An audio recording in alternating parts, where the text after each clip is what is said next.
కార్తీక సమో మాస. మనకి 12 మాసాల్ని భగవంతుడు అనుగ్రహిస్తే 6 ఋతువులు 12 మాసాలు. అందులో విశేషంగా చెప్పబడినటువంటి ఒక చౌరస్తా లాంటి మాసం ఇది. సంవత్సరం మొత్తంలో చౌరస్తా లాంటి మాసం. అంటే ఒక్కొక్క మాసంలో ఒక్కొక్క దేవతని పూజిస్తుంటే హరిహరాత్మకమైనటువంటి మాసంగా చెప్తారు కార్తీక మాసాన్ని. శివకేశవుల్ని ఇద్దరినీ కూడా ఉపాసించాలి. స్కాంద పురాణంలో చెప్పిన విశేషం ఏంటంటే కార్తీక మాసం అంతా కూడా ఉదయం పూట శాలగ్రామార్చన విష్ణు ఆరాధన చేసి సూర్యాస్తమయం అయిన తర్వాత ప్రదోషంతో ప్రారంభించి అర్ధనిశీధి వరకు శివార్చన చేయమన్నారు. ఉదయం విష్ణు అర్చన, సాయంత్రం పూట శివార్చన. ఈ రెండు చేస్తే హరిహర ప్రీతి కలుగుతుందట. హరిహర ప్రీతి కలిగితే వచ్చేది ఏమిటి అంటే హరిహరుల్ని శివపురాణంలో చెప్పింది ప్రకృతి పురుషులు అని. ప్రకృతే విష్ణుమూర్తి, పురుషుడు సాంబ సదాశివుడు అని అర్థం. అట్లా ప్రకృతి పురుషుల యొక్క సమ్మేళనము కార్తీక మాసం హరిహరాత్మకం. అందులో క్షేత్రము చాలా విశేషమైనది. మామూలుగా శివాయ విష్ణు రూపాయ శివరూపాయ విష్ణవే శివస్య హృదయగం విష్ణో విష్ణోస్య హృదయగం శివ అంటారు. ఈ మాటకి పూర్తిగా నిర్ధారణ అయ్యేటువంటి క్షేత్రం మన రామలింగేశ్వర స్వామి క్షేత్రం కీసరగుట్ట. వాయునందనుడైనటువంటి హనుమత్ స్వామి రామచంద్రమూర్తి యొక్క ఆజ్ఞ తీసుకొని రామాజ్ఞగా కాశీ మహాక్షేత్రం నుంచి శివలింగాన్ని తీసుకురావాలి, విశ్వేశ్వరుణ్ణే తీసుకొచ్చి స్థాపన చెయ్యాలి అనేటువంటి సంకల్పంతో రామచంద్రమూర్తి ప్రేరణ చేస్తే శివాంశ సంభూతుడైనటువంటి హనుమత్ స్వామి ఆ స్వామిని తీసుకురావడానికి కొద్దిగా ఆలస్యం అయితే రామచంద్రమూర్తి ఎదురుగా సాంబ సదాశివుడే ప్రత్యక్షమై నన్ను స్థాపన చేయమంటే స్వయంభూగా వచ్చినటువంటి స్వామి రామచంద్రమూర్తి యొక్క ప్రేరణతో రామలింగేశ్వర స్వామిగా వచ్చినటువంటి అద్భుతమైన క్షేత్రం. పురాణ ప్రసిద్ధమైనటువంటి విషయం ఏంటంటే మూలమైనటువంటి దేవత ఎవరైతే ఉంటారో వారికి క్షేత్రపాలకులు అనేటువంటి వారు కూడా ఒకటి ఉంటారు. ఈ మన అద్వైత సంప్రదాయంలో చెప్పినటువంటి విషయం ఏంటంటే విష్ణుమూర్తి ఆలయంగా ఉంటే శంకరుడు క్షేత్రపాలకుడుగా ఉంటాడు. శంకరుడు క్షేత్రపాలకుడుగా ఉంటే ఆలయం విష్ణుమూర్తి, విష్ణుమూర్తి అయితే శివుడు. అట్లా శివాంశ సంభూతుడు విష్ణుమూర్తి యొక్క పరమ భక్తుడైనటువంటి హనుమత్ స్వామి కైలాసంలో ఉండే శంకరుడికి ఒక కోరిక కలిగిందిట. రామచంద్ర మహావిష్ణువు యొక్క సాన్నిధ్యం దొరికింది, స్నేహం దొరికింది, రామచంద్రమూర్తికి దాసుడుగా ఉందామని కోరిక కలిగిందిట. అందుకని రామదాసుడిగా హనుమత్ స్వామి రూపంలో శంకరుడు ఉదయించాడు. అటువంటి శంకరుడు యొక్క అంశ సంభూతుడైనటువంటి హనుమత్ స్వామి యొక్క ఎప్పుడైతే ఆలస్యం జరిగిందో అప్పుడు తాను తెచ్చినటువంటి అసంఖ్యాకమైనటువంటి శివలింగాల్ని ఈ కీసర మహాక్షేత్రంలో వదిలివేశారు అన్నారు. ఆ కారణంగా ఇక్కడ కణం కణము కూడా శంకర నిలయం. కీసరగుట్ట క్షేత్రం అంటే కేవలం ఒక్క గర్భాలయంలో ఉండే దేవుడే కాకుండా సర్వత్రా శివస్వరూపం ఉంటుంది. ఇక్కడ శివము అంటే శుభము అని అర్థం, సర్వశుభాల్ని ఇచ్చేటువంటి శంకర భగవానుడు. ఇక ఈ శ్రీమాతా ట్రస్ట్ వారు సంకల్పించినటువంటి కార్యక్రమంలో 11వ తేదీ నుంచి 20వ తేదీ వరకు జరిగేటువంటి ఈ కార్యక్రమాల్లో ఈ రోజు విశేషం హనుమత్ స్వామిని తీసుకొచ్చారు. ఇక్కడికి హనుమత్ స్వామిని మూర్తి రూపంగా తెస్తే స్వామే వచ్చి రెక్కి చేసి వెళ్ళారట. స్వామి ఇక్కడికి వచ్చి నేను ఇక్కడ ఉన్నానని చెప్పడానికి ఒక వానర రూపంలో వచ్చి ఇంతకు ముందే ఇక్కడ అందరికీ దర్శనం ఇచ్చి వెళ్ళారు. అంటే స్వామి ఇక్కడ ఉన్నాడు అనేటువంటి ఒక సంకల్పం మనం సాకారంగా గమనించవచ్చు. హనుమత్ స్వామి కలవు కపి వినాయకు అని చెప్తారండి. కలియుగంలో 2 దేవతలు చాలా సన్నిహితంగా ఉంటారట. పిలవగానే పలకడానికి 2 దేవతలు ఉంటారట. కపి వినాయకు, కపీశ్వరుడైనటువంటి హనుమత్ స్వామి, సర్వ విఘ్నాల్ని పోగొట్టేటువంటి గణపతి, ఇద్దరు కలియుగంలో విశేషంగా ఉంటారు. అందుకనే మనం హనుమత్ స్వామి యొక్క విశేషమైన ఆరాధన చేస్తే మనకు ఉండేటువంటి జాతక దోషాలు కూడా వెళ్ళిపోతాయి అన్నారు. హనుమత్ స్వామి యొక్క గొప్పతనం అది. హనుమత్ స్వామి రామానుగ్రహం శివానుగ్రహం పరిపూర్ణంగా కలిగినటువంటి వ్యక్తి కనుక అటువంటి హనుమత్ స్వామి యొక్క ఉత్సవమూర్తిని ఇప్పుడు అర్చనలు చేశారు అర్చక స్వాములు. వారి యొక్క పల్లకి సేవ కూడా ఇప్పుడు జరగడం అనేది చాలా విశేషం. క్షేత్రంలో సాధారణంగా భగవంతుడు పరోక్ష ప్రియుడు అన్నారు. మనలాగా ఎవరికి వాళ్ళు పొగిడితే ఆనందపడేటువంటి లక్షణం పరమాత్మకు ఉండదు. పరమాత్మ పరోక్ష ప్రియుడు. అంటే తనకి ఇష్టమైన వాళ్ళని స్తోత్రం చేస్తే తాను సంతోషపడతాట.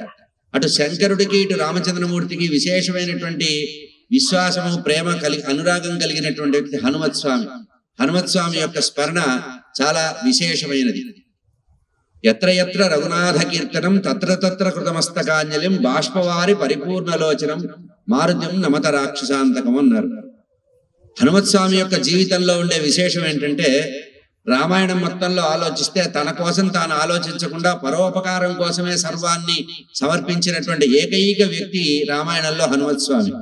మిగతా పాత్రలందరూ కూడా, సుగ్రీవుడు రాజ్యం కోసం రామచంద్రమూర్తి దగ్గరకు వచ్చాడు, విభీషణుడు అంతే.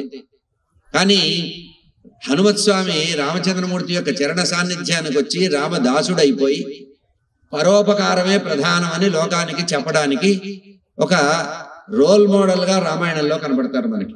రామచంద్రమూర్తి అనుగ్రహం కోసం తాపత్రయపడుతున్నట్టుగా అనిపించినప్పటికీ కూడా సర్వజీవుల్ని సుఖంగా ఉంచాలి, సర్వులకి అనుగ్రహం కలిగించాలనేటువంటి ఒక ప్రేమపూర్వకమైనటువంటి మూర్తి హనుమత్ స్వామి.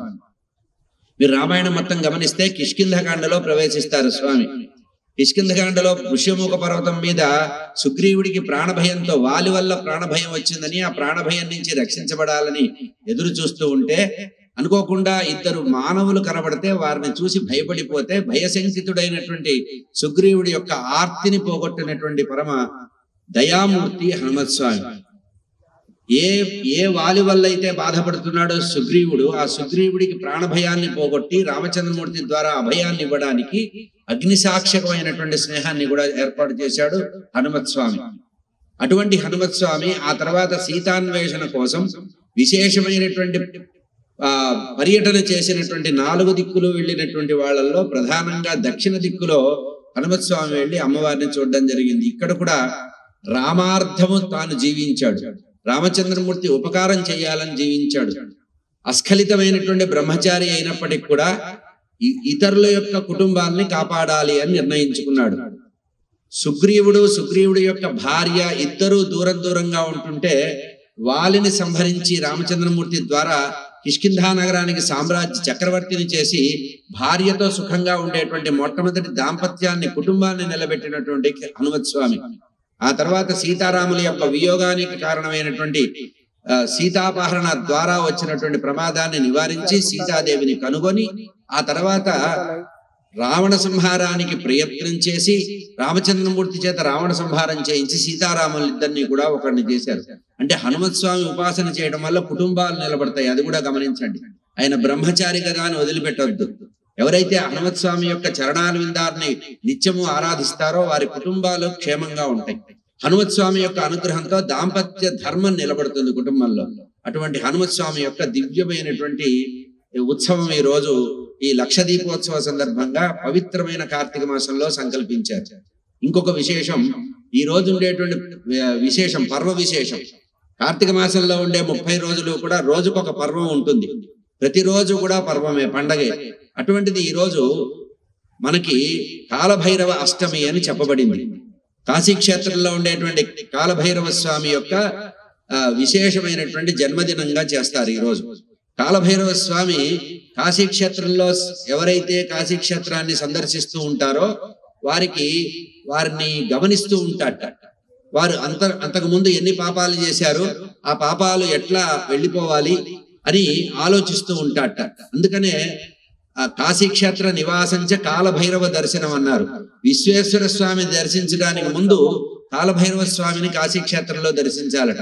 అట్లా దర్శించిన తర్వాత ఆ పరమాత్మకి చెప్పాలట, కాలభైరవ స్వామికి చెప్పాలట, అయ్యా విశ్వేశ్వర స్వామికి, అన్నపూర్ణాదేవికి, విశాలాక్ష్మీదేవికి నేను వచ్చానని చెప్పు, నేను చాలా పాపాలు చేసి ఉన్నాను, ఇప్పటికే నన్ను అనుగ్రహించడానికి స్వామి అనుగ్రహాన్ని నీ ద్వారా కోరుతున్నానని మొట్టమొదట కాలభైరవ దర్శనం చేయాలట కాశీక్షేత్రంలో.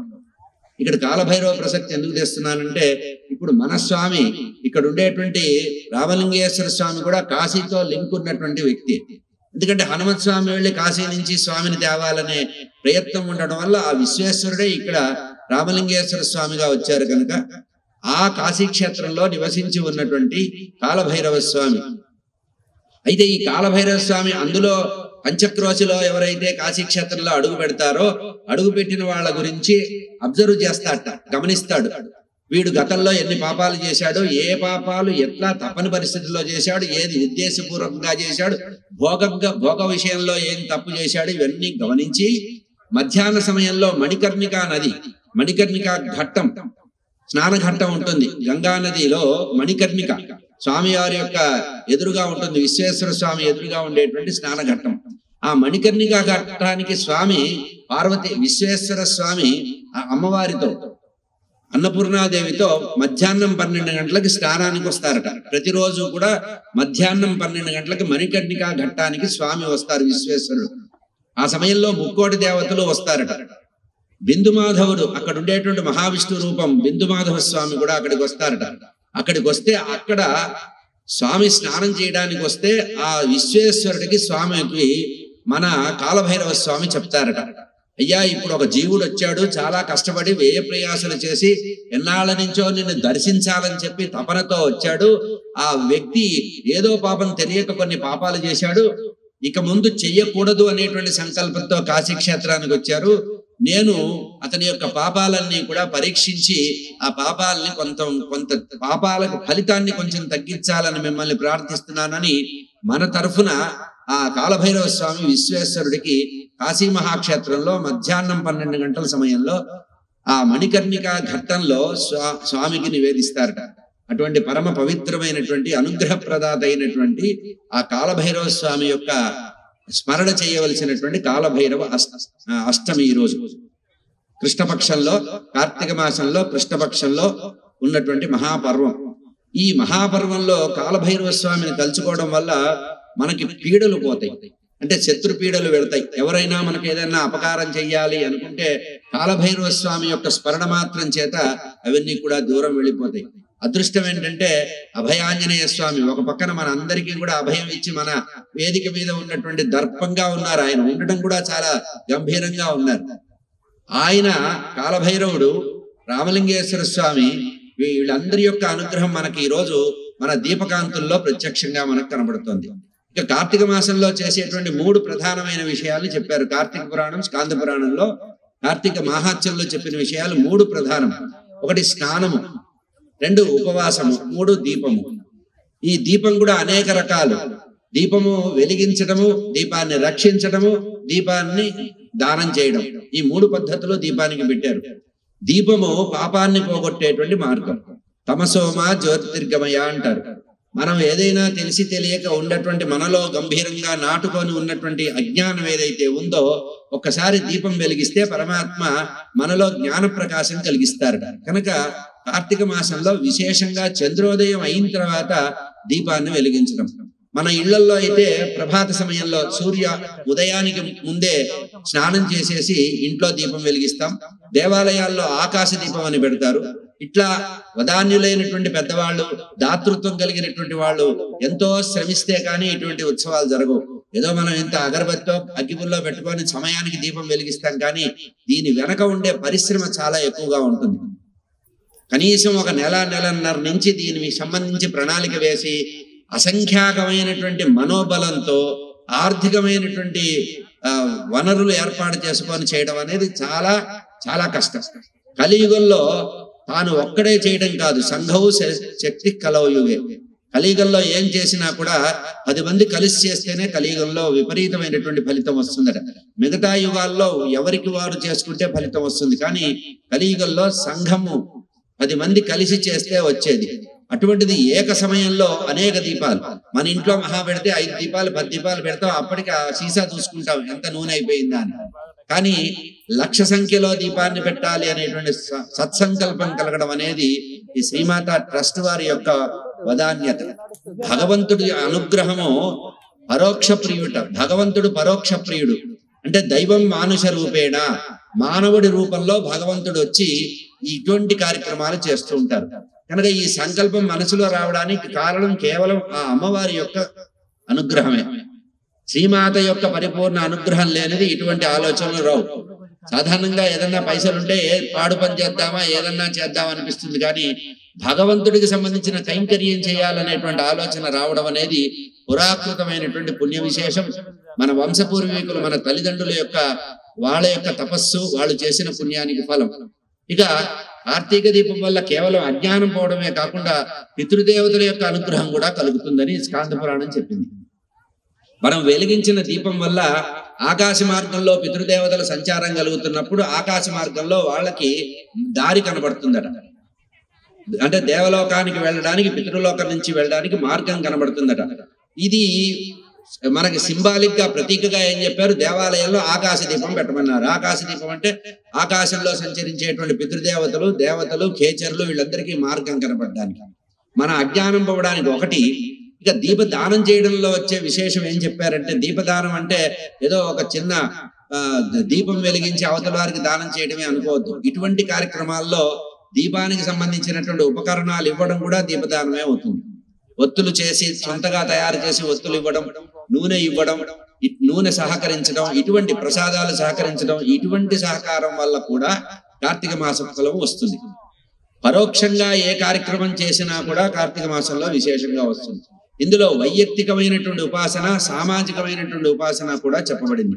వైయక్తిక ఉపాసన ఏంటంటే నక్తం ఉండడం, ఒక పొద్దు ఉండడం అనేది వైయక్తికమైన. పొద్దున్నే లేవడం, తొందరగా చల్లటి నీళ్లతో స్నానం చేయడం, సూర్యుడు రాకముందే స్నానం చేసి ఇంట్లో ఉండేటువంటి బృందావనం తులసికోట దగ్గర దేవమందిరంలో దీపం వెలిగించడం.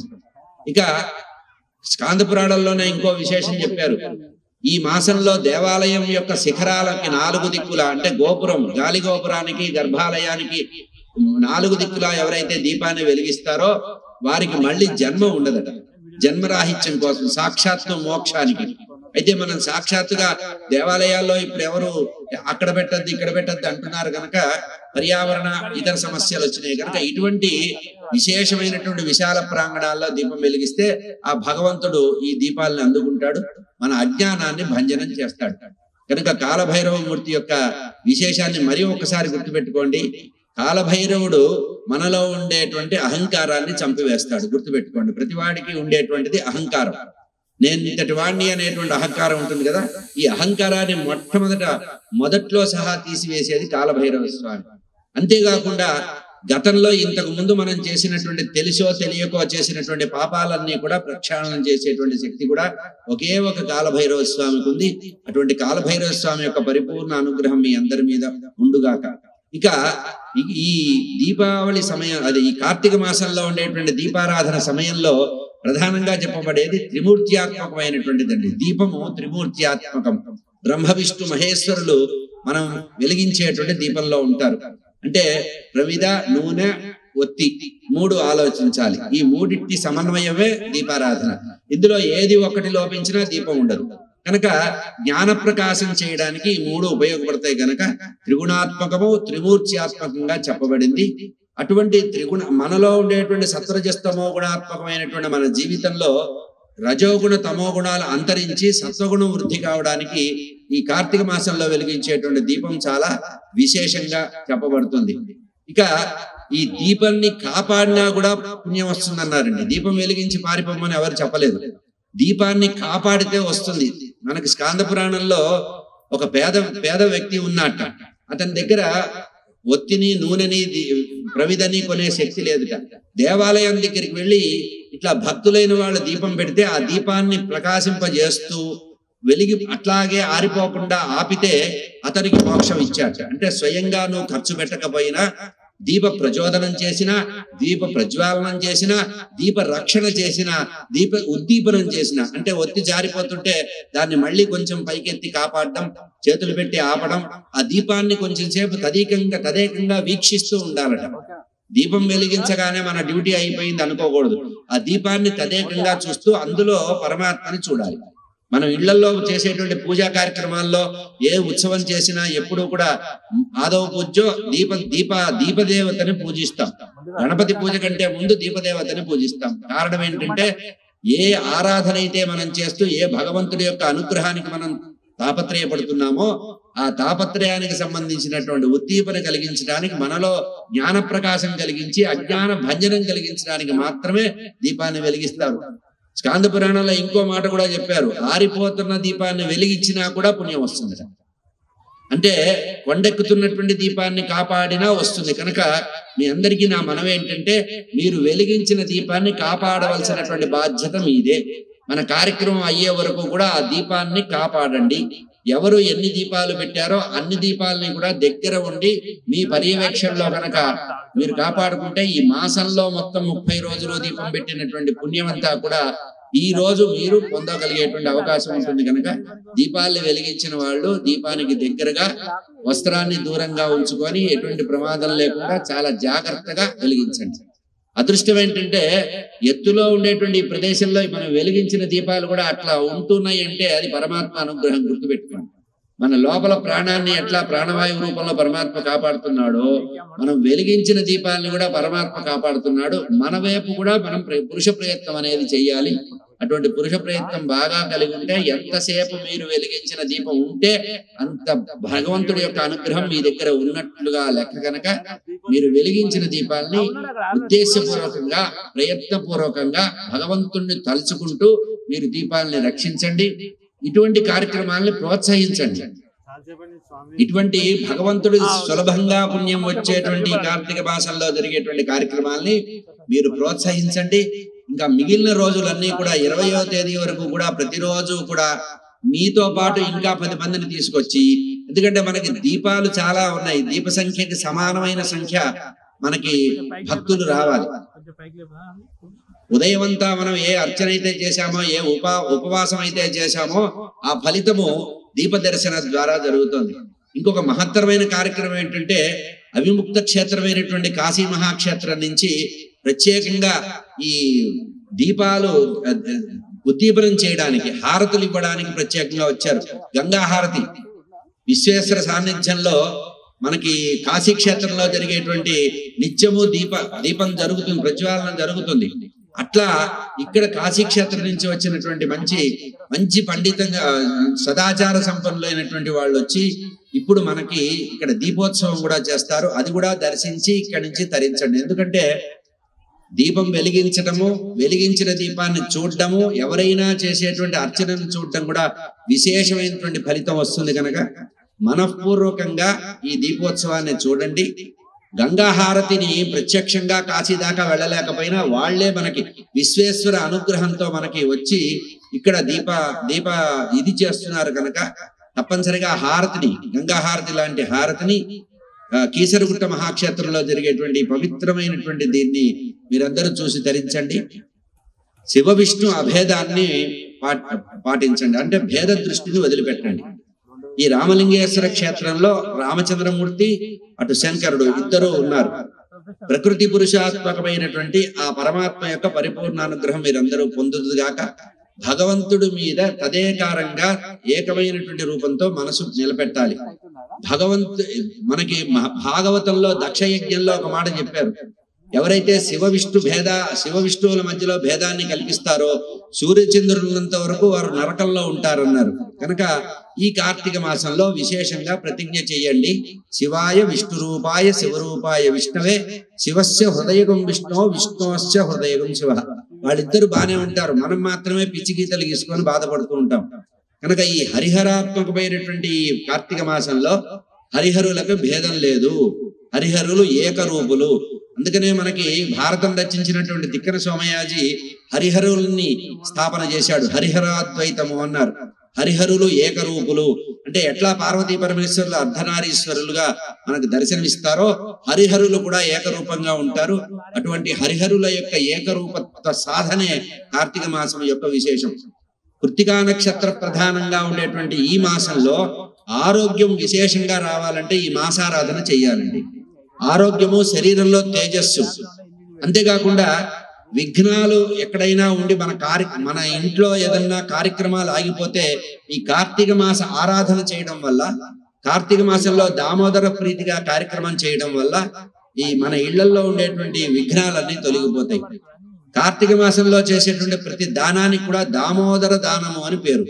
మీరు ఏది దానం చేసినా దామోదర ప్రీతిగా చేయమన్నారట. ఎవరి దామోదరుడు అంటే భాగవతంలో అమ్మవారు యశోదాదేవి కృష్ణ పరమాత్మ అల్లరి బాగా చేస్తున్నాడని రోటికి కట్టేసింది చూసారా, ఆయన దామోదరుడు. దామము ఉదరమునందు కలవాడు దామోదరుడు. కనుక మనకి స్కాంద పురాణంలో కార్తీక మాహాత్మ్యంలో చెప్పిన మాట ఏంటంటే ఈ మాసంలో మనం నిత్య దానం చెయ్యాలట. 30 రోజులు కూడా దానంతో గడపాలి. ప్రతిరోజు కూడా ఏదో ఒక వస్తువుని నిర్ణయించుకొని ఆ దానం చెయ్యాలి. ఇక దీనికి సంబంధించిన ఒత్తులు తయారు చేయడానికి ఆషాఢ మాసంలో ఒత్తులు తయారు చేసి అక్కడి నుంచి ఇక్కడి దాకా మనం ఇంట్లో తయారు చేసిన ఒత్తులు ఇంట్లో వెలిగించడం. ఇట్లా లక్ష దీపోత్సవం చేసేటప్పుడు వదాన్యులైన వాళ్ళు, దాతృత్వం ఉన్నవాళ్ళు, మంచి హృదయం ఉన్నవాళ్ళు వాళ్ళ యొక్క హృదయ సమర్పణతో చేసేటువంటి దీపాలని వెలిగించడం ప్రధానం.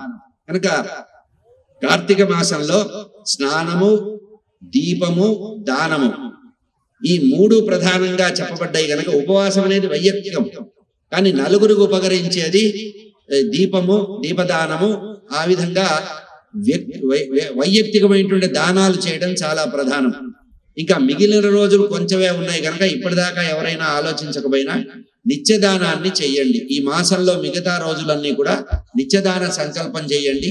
రోజు ఒక వస్తువుని, ఏదైనా ఒక వస్తువుని, అవతల వారు వాడుకునేటట్టుగా ఉపయోగించేటువంటి వస్తువుని దానం చేసినట్లయితే దానము ద్వారా కార్తీక మాసంలో విశేషమైన పుణ్యం వస్తుంది. ఇక మళ్ళీ ఒకసారి హనుమత్ స్వామిని తలుచుకుందాం. హనుమత్ స్వామిలో ఉండేటువంటి విశేషం ఏంటంటే ఆయన బుద్ధిర్బలం, యశోధైర్యం, నిర్భయత్వం, అరోగితాం, అజాడ్యం, వాక్పటుత్వం, విజయించ హనుమత్ స్మరణాత్ భవేత్. హనుమత్ స్వామిని తలుచుకున్న వారికి బుద్ధి బాగా వస్తుందట, బుద్ధి వికాసం కలుగుతుందట.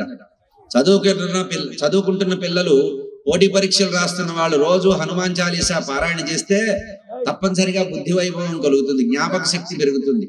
బుద్ధిర్బలం, మంచి భుజబలం వస్తుందట. దేహదారుఢ్యం, మనోబలం కూడా వస్తుందట. కేవలం భుజబలమే కాకుండా మనోబలం కూడా ఇచ్చేటువంటి, అనుగ్రహం ఇచ్చేటువంటి శక్తి హనుమత్ స్వామిలో ఉంది. బుద్ధిర్బలం, యశోధైర్యం, నిర్భయత్వం. ఏదైనా ఒక ధర్మ కార్యాన్ని చేయాలన్నా, ధర్మం విషయంలో సపోర్ట్ ఇవ్వాలన్నా, మంచి పనులు చేయాలన్నా, నియమపూర్వకమైన జీవితం గడవాలన్నా పరమాత్మ మనకి దృఢమైనటువంటి సంకల్ప బలాన్ని ఇస్తాడు. బలం అంటే కేవలం బుద్ధి బలమే కాదు, ధర్మ బలాన్ని కూడా ఇస్తాడు. ధర్మ బలాన్ని కూడా కలిగించేటువంటి విశేషమైనటువంటి సామర్థ్యం హనుమత్ స్వామి మీద ఉంది. అటువంటి హనుమత్ స్వామి యొక్క పరిపూర్ణ అనుగ్రహం. ఇంకో గొప్పతనం ఏంటంటే, కాలభైరవ స్వామి ఎట్లా అయితే మనకి విశ్వేశ్వర స్వామి యొక్క అనుగ్రహాన్ని, అన్నపూర్ణాదేవి, విశాలాక్షి అనుగ్రహాన్ని కలిగిస్తారో, హనుమత్ స్వామి కూడా సీతారాముల యొక్క అనుగ్రహాన్ని కలిగించేటువంటి వ్యక్తి. సీతారాముల యొక్క పరిపూర్ణ అనుగ్రహం కలగాలంటే వయా హనుమత్ స్వామి రావాలట. ఆంజనేయ, అందుకనే రామాలయాల్లో కూడా హనుమత్ స్వామి ముందు కనబడతారు. మనకు కారణం ఏంటంటే హనుమత్ స్వామి ద్వారానే రామానుగ్రహం, సీతానుగ్రహం కలుగుతుంది కనుక సీతారాముల యొక్క పరిపూర్ణ అనుగ్రహానికి కూడా ఆంజనేయ స్వామి కారణం. హనుమత్ స్వామి యొక్క జీవితాన్ని మనం గమనించినప్పుడు బుద్ధి వైభవంతోనే కార్యక్రమాలు చేసుకోవడం అనేది గమనించారు. ఆయన ఏ పని చేసినా కూడా బుద్ధి వైభవంతోనే గమనించారు. ఇంకోటి కూడా మనకు విశేషంగా హనుమత్ స్వామి ద్వారా తెలుసుకునే విశేషం ఏంటంటే, ఎప్పుడైనా విపత్కరమైన పరిస్థితి వచ్చినప్పుడు, జీవితంలో ఏదైనా ఒక పని మనం అనుకొని ఆ పని మధ్యలో ఆగిపోయి ఇంకా జరగదు అనేటువంటి ఒక నిర్లిప్తత ఏర్పడ్డప్పుడు హనుమత్ స్వామిని తలుచుకుంటే, హనుమత్ స్వామి సుందరకాండలో అశోకవనంలో సీతా సందర్శన చేయలేక విఫలమైపోయి బాధపడుతున్న సమయంలో నిర్వేదానికి గురైనప్పుడు కొన్ని మాటలు అనుకుంటాడు.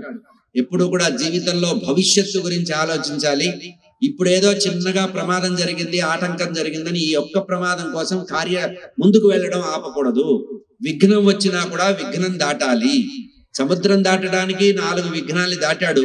సీతాదేవిని చూడ్డానికి కూడా అనేకమైనటువంటి విపత్కర పరిస్థితులు ఎదుర్కొని అన్నిటినీ కూడా ఎదిరించి సామర్థ్యంతో, ఓపికతో మౌనంగా ఉండగలిగినంతసేపు కూడా మౌనంగా ఉన్నాడు. ఇంకొకసారి సుందరకాండని మీరు గమనిస్తే హనుమత్ స్వామి గొప్పతనం ఎట్లా ఉంటుందంటే, ఎప్పుడైనా మనం ఏదైనా ఒక ప్రమాదకరమైన పరిస్థితి కానీ, మనకి ఇష్టం లేని పరిస్థితి కానీ చూస్తే వెంటనే రెస్పాండ్ అయిపోతాం.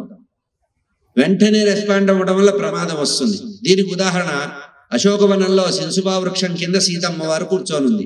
రావణాసురుడు అమ్మవారిని బెదిరించడానికి వచ్చాడు. నోటికొచ్చిన మాటలన్నీ మాట్లాడుతున్నాడు.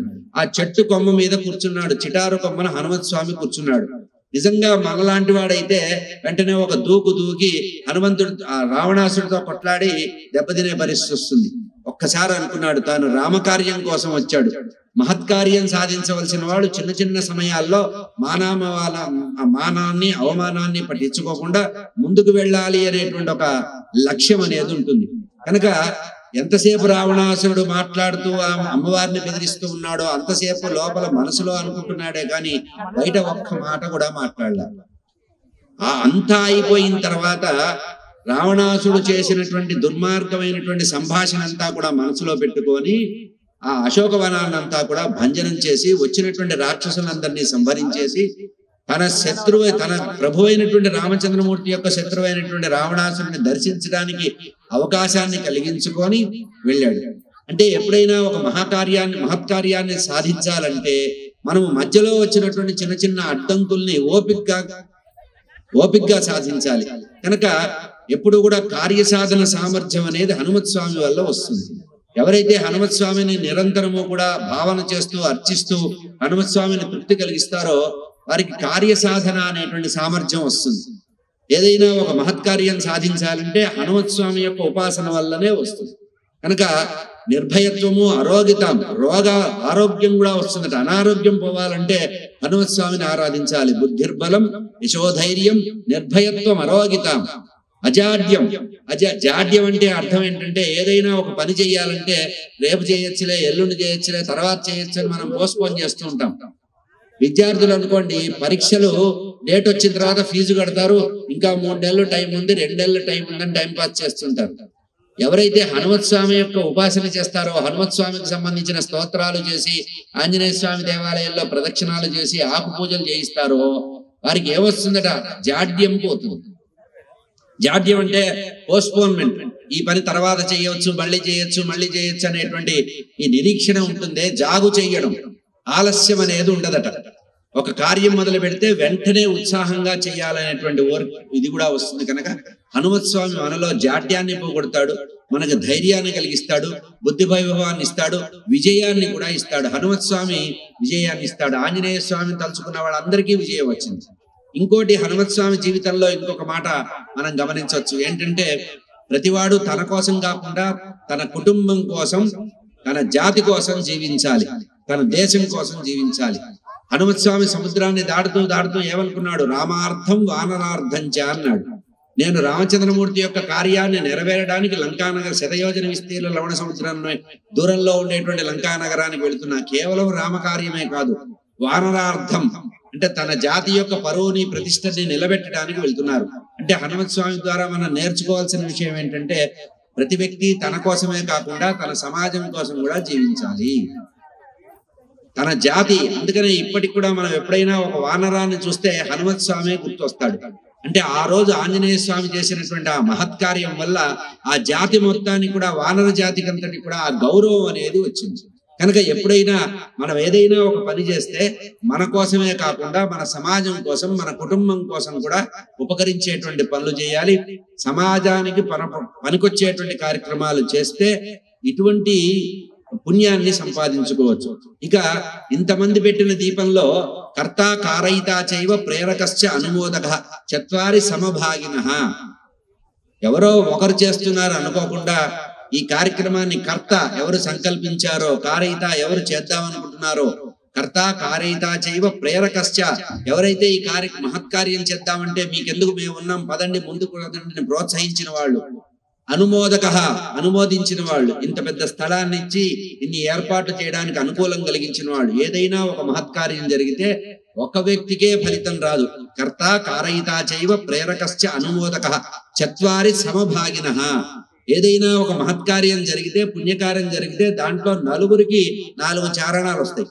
కనుక మీ విషయంలో మీకు చెప్పడం ఏంటంటే ఈ 20వ తారీఖు వరకు జరిగేటువంటి ఈ కార్యక్రమంలో ఇంకా విపరీతమైనటువంటి సంఖ్యలో మీ చుట్టుపక్కల ఉన్న వాళ్ళను కూడా తీసుకొచ్చి దీపోత్సవాన్ని, లక్ష దీపోత్సవాన్ని ఇంకా 1,00,000 దాటేటట్టు చెయ్యండి. ఇది మీరు చేయవలసినటువంటి ప్రధాన కార్యక్రమం. కనుక మనం ఒక్కళ్ళమే కాదు, సెల్ఫిష్నెస్ కాదు, లోకహితం కోసం చెయ్యాలి. సర్వజన హితాయ సర్వజన సుఖాయ. మనం అందుకనే ఏ పని చేసినా చివర్లో ఏమంటాం? లోకా సమస్తా సుఖినో భవంతు అంటాం.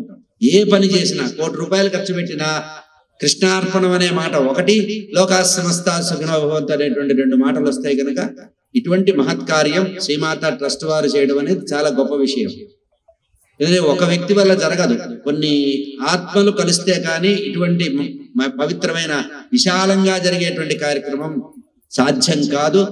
ఏకాంతంగా రామలింగేశ్వర స్వామి యొక్క పాదపీఠంలో జరగడం అనేది చాలా విశేషం. క్షేత్రపాలకుడైనటువంటి హనుమత్ స్వామి యొక్క కృపా కటాక్షాలు కూడా ఉండడం వల్లనే విశేషం. ఇక్కడ ఈ ట్రస్ట్ వారు రోజుకొక ఉత్సవాన్ని చేస్తున్నారు, రోజుకొక విశేషాలతో ఏర్పాటు చేస్తున్నారు.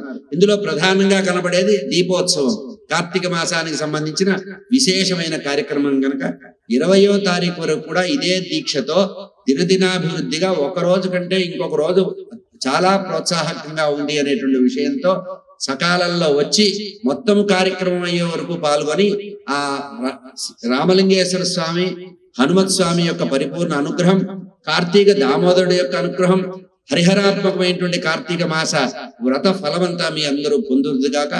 స్వస్తి ప్రజాభ్య పరిపాలయంతాం న్యాయేన మార్గేణ మహిం మహీష. గోబ్రాహ్మణేభ్య శుభమస్తు నిత్యం. లోకాః సమస్తాః సుఖినో భవంతు.